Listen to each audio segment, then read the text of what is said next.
திருப்தி அடைய வேண்டும்.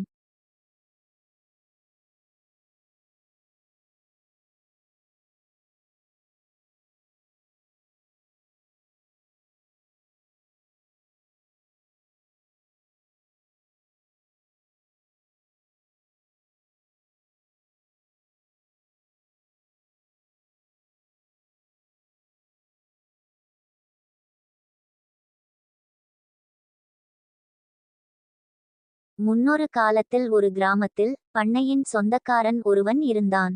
அவனுக்கு குதிரை ஒன்றும் கழுதை ஒன்றும் இருந்தன. குதிரைக்கு எப்பவுமே நல்ல சாப்பாடு கிடைக்கும். ஆனால் கழுதைக்கு அதுபோல் கவனிப்பும் உணவும் கிடைக்கவில்லை. எனவே கழுதைக்கு எப்போதும் ஒரு மனக்கவலை இருந்தது. நான் நன்கு வேலை செய்தும் என்னை சரியாக கவனிக்கவில்லை. ஆனால் வேலையே செய்யாமல் இருக்கும் குதிரையை மிகவும் நன்றாக கவனிக்கிறார்கள் என்று கழுதை எண்ணியது.